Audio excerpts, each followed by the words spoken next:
அதுக்கெல்லாம் காரணம் அந்த ஆள் தான் மேடம். நான் என்ன மேடம் நான் அப்பதான் மேடம் சொன்னேன் கலைக்கிறேன்னு. ஏன் மேடம் நீ விடல? கலைக்கிறது இல்ல, அதுக்கு முன்னாடி ஒண்ணு பண்ணீங்களே. தப்புதான் மேடம், நான் ஒத்துக்கிறேன் மேடம். தண்டனை கொடுக்க மாட்டேன், நான் ஏத்துக்கிறேன். நான் தப்புதான் மேடம். படிச்சு சொல்றாங்களே யூஸ் பண்ணுங்க, அத பண்ணி தொலைக்க. நான் தான் அவளை தூக்கிட்டு போனேன். ஆமா நான் தான் வந்தேன். இப்ப என்னன்ற நான் அவளை தூக்கிட்டு போனேன் ரூமுக்கு.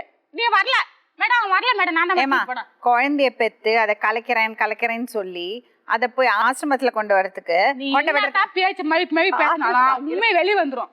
உண்மை மட்டும் பேச்சு ஒரு மனசாட்சிக்கு. நான் உங்ககிட்ட ஒரு கேள்வி கேக்குறேன், சொல்லுங்க. நீங்க 2 பேரும் அந்த வயசு வந்தவங்க தானே, 3 பேர் புள்ள பெற்றிருக்கல நீ. சரி, அங்க போனீங்க, அட்ராக்ட் ஆனீங்க, பிசிக்கல் ரிலேஷன்ஷிப் வந்தது, எல்லாம் ஓகே. அதான் படிச்சு எல்லா இடத்தையும் சொல்றாங்களே யூஸ் பண்ணுங்கன்னு, அதை பண்ணி தொலைக்க வேண்டியதானே.